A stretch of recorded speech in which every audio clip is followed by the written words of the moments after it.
भी हम इसको देखें तो एक थप्पड़ वाले कांड में इतना बड़ा सज़ा और इतने टाइम तक बंद रखना, ये मैं समझती हूँ कि जायज़ नहीं है।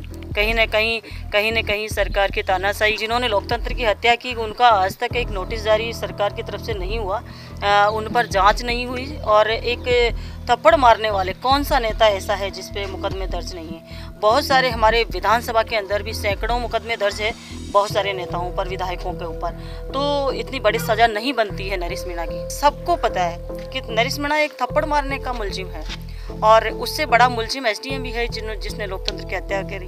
उससे बड़े कलेक्टर भी जिसने ये व्यवस्थाएं नहीं संभाली। जो कांग्रेस से संघर्ष किया, जो कांग्रेस के सामने जो खड़े रहे बीजेपी की तरफ से, वो मानी किरोड़ीलाल जी थे। और आज जिस तरीके से उनको साइड लाइन कर रखा है, जिस तरीके से उनकी मानी नहीं जा रही, जिस तरीके से उनको इग्नोर किया जा रहा है, तो वो क्या करेंगे, क्या जवाब देंगे सरकार विधानसभा में बैठकर? क्या समझौता को लेकर हंगामा देखने को मिल सकता है? बिल्कुल होगा। समझौता कांड बहुत बड़ा कांड है राजस्थान का। ये मणिपुर की घटनाओं से कम नहीं है। ये देखिए, जिस तरीके से पूरे राजस्थान के अंदर एक बहुत बड़ा प्रकरण समझौता कांड हुआ और पूरे देश ने इसको देखा। उसके बाद मैं पिछली बार भी आई थी मिलने, इन लोगों ने मिलने नहीं दिए थे पिछली बार मुझे। और अब दोबारा से, क्योंकि हमारा सत्र चलने वाला है, कल से हमारा विधानसभा सत्र चलेगा।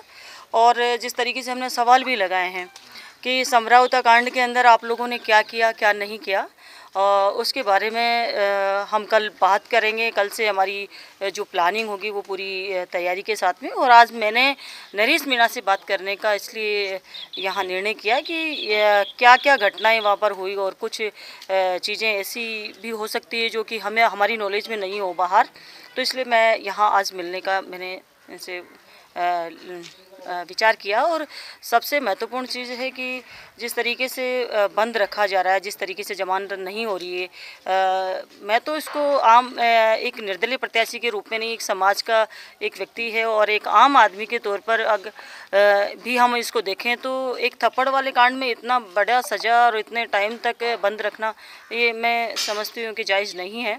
कहीं न कहीं सरकार की तानाशाही, कहीं न कहीं जिस तरीके से ये चल रहा है प्रकरण, बहुत ही गंभीरता वाला विषय है। मैम, ये कांग्रेस ने भी काफी ज्यादा समझौता कांड से दूरी बना रखी है। कांग्रेस के बड़े नेता भी इससे दूर बने हुए हैं। देखिए, मैं कांग्रेस की हूँ ना, मैं कांग्रेस की हूँ। और फर्स्ट दिन से ही जैसे कि ये घटना हुई, उस समय मैं महाराष्ट्र में थे और वहीं से मैं लाइव आकर इस प्रकरण के बारे में मैंने बात की। और जिस तरीके से दोषी अधिकारी थे जिन्होंने लोकतंत्र की हत्या की, उनका आज तक एक नोटिस जारी सरकार की तरफ से नहीं हुआ, उन पर जांच नहीं हुई। और एक थप्पड़ मारने वाले कौन सा नेता ऐसा है जिस पे मुकदमे दर्ज नहीं है? बहुत सारे हमारे विधानसभा के अंदर भी सैकड़ों मुकदमे दर्ज है बहुत सारे नेताओं पर, विधायकों के ऊपर। तो इतनी बड़ी सज़ा नहीं बनती है नरेश मीणा की। क्या नेता प्रतिपक्ष टीकाराम जूली भी इस मुद्दे को उठाएंगे? क्यों नहीं उठाएंगे? सब लोग हम इस मुद्दे पे इस मुद्दे को सीरियस है हम लेकर। लेकिन सरकार जिनके लगती नहीं है, जो सरकार इन चीज़ों को मानती नहीं है, जो जनता की परवाह नहीं करती, उस सरकार के ऊपर जून तक नहीं रहेंगी इस मुद्दे को लेकर। कितने लोगों का नुकसान हुआ, कितने लोगों के गाड़ियाँ भी जलाई गई, और वो जनहानि वो बच गया। थोड़ा सा मैटर की जनहानि नहीं हो पाई। तालाब के अंदर कितने सारे बालक वहाँ पर कूद गए, आग उन्होंने लगा दी। पुलिस ने जो कांड किया वो सारा का सारा रफा दफा कर दिया गया और नरेश मीणा के ऊपर लगाए गए आरोप सारे के सारे। जबकि ये सारे सबको पता है कि नरेश मीणा एक थप्पड़ मारने का मुलजिम है, और उससे बड़ा मुलजिम एसडीएम भी है जिसने लोकतंत्र की हत्या करी। उससे बड़े कलेक्टर भी जिसने ये व्यवस्थाएं नहीं संभाली, वो सब लोग इसमें शामिल हैं। नरेश मीणा जी, क्या बात हुई अंदर? देखिए, जो घटना के बारे में हमारी बात हुई है, ये घटना में और कोई क्या चीज़ें हैं तुम्हारे पास, ये जिस तरीके से तुम्हारी जमानत नहीं हो रही है, तो प्रकरण कौन से हैं? छात्र राजनीति के प्रकरण सारे के सारे उन्होंने बताए कि मेरे छात्र राजनीति के प्रकरण हैं, या जो ये एक जो नेता होता है, जो पॉलिटिशियन होता है, उसके ऊपर जिस तरीके के रास्ता रोकने, थोड़ा बहुत जो भी आंदोलन करने वाले, वो वाले मैटर हैं। और उन मैटरों में इतना सज़ा नहीं बनती है जिस तरीके से किया जा रहा है। विधानसभा घेराव की चेतावनी 25 तारीख को बिल्कुल, वो सारा जो पूरा राजस्थान इस बात को लेकर बहुत सीरियस है, और पूरा समाज भी इस चीज़ को लेकर बहुत मतलब अग्रेसिव है। आज हम सब लोग देख रहे हैं कि 25 तारीख की जो वो है, उसके अंदर काफ़ी लोगों की तरफ से मेरे पास मैसेज आ रहे हैं। बहुत अधिक संख्या में लोग पहुंचने की उम्मीद है वहां पर। देखिए विधानसभा सत्र चलने वाला है और जो प्रभारी मंत्री जिले के रहे हमारे ऊर्जा मंत्री हीरालाल नागर, वो कहते हैं कि हम कांग्रेस को बोलने नहीं देंगे। कांग्रेस कहती है हम उनको घेरेंगे, वो कहते हैं हम बोलने नहीं देंगे। देखिए नागर की बात छोड़िए आप, सीएम यहाँ तक कि सीएम को लेकर के एक भी मंत्री इनका ऐसा नहीं है जिनसे सवालों के जवाब लग सके। हमारे सवालों के जवाब तक नहीं दे पाएंगे ये लोग। और घेरने के लिए आप ये मानिए कि ये क्या बोलेंगे कि विपक्ष को नहीं बोलने देंगे। इन्होंने किया क्या है 1 साल के अंदर? इन्होंने कोई भी ऐसा काम किया हो, हमने जो काम किए उनके उद्घाटन वगैरह ये लोग करते फिर रहे हैं। इन्होंने एक काम नहीं किया। इन्होंने जो फर्स्ट बजट में जो इन्होंने किया 100 दिन की कार्य योजना बनाई, उसको अभी तक चस्पा नहीं किया। अब तक इन्होंने कुछ किया ही नहीं, तो क्या नहीं बोलने देंगे? बोलने के लिए हमारे पास बहुत सारे मुद्दे हैं और वो तो सदन चलेगा तब पता चलेगा आप लोगों को भी, मीडिया को भी। मंत्री हैं किरोड़ी लाल मीणा, उन्होंने अनुमति मांगी है अनुपस्थित रहने के लिए विधानसभा से, किस तरीके देखते हैं? देखिए अब ये किरोड़ी लाल मीणा जी हमारे समाज के भी एक बड़े लीडर हैं, तो हम लोग और सीनियर पार्टी के भी एक सीनियर नेता हैं। और सरकार जो बनी है, मुझे लगता है पूरे 5 साल जो कांग्रेस से संघर्ष किया, जो कांग्रेस के सामने जो खड़े रहे बीजेपी की तरफ से, वो माननीय किरोड़ी लाल जी थे।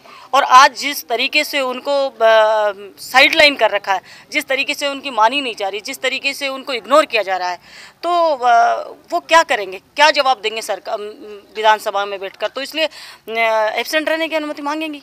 और ये सवाल आप भाजपा वालों से भी पूछे तो ज़्यादा बढ़िया रहेगा। क्या समझौता को लेकर हंगामा देखने को मिल सकता है? बिल्कुल होगा। समझौता कांड बहुत बड़ा कांड है राजस्थान का। ये मणिपुर की घटनाओं से कम नहीं है ये। और ये इस पर सरकार चुप है। सरकार ने आज तक एक शब्द नहीं बोला और सवाल भी लगाया हमने विधानसभा के अंदर। देखते हैं उस सवाल का जवाब देंगे या फिर पहले के जो सवाल पेंडिंग चल रहे हैं उन्हीं की तरह पेंडिंग चलाएंगे। ये प्रशासनिक जांच चल रही है, एसटी आयोग जांच कर रहा है, लेकिन जो न्यायिक जांच की मांग है वो अभी देखिए प्रशासन ही कुछ गड़बड़ कर रहा है, तो उसमें प्रशासनिक जांच क्या करेगी?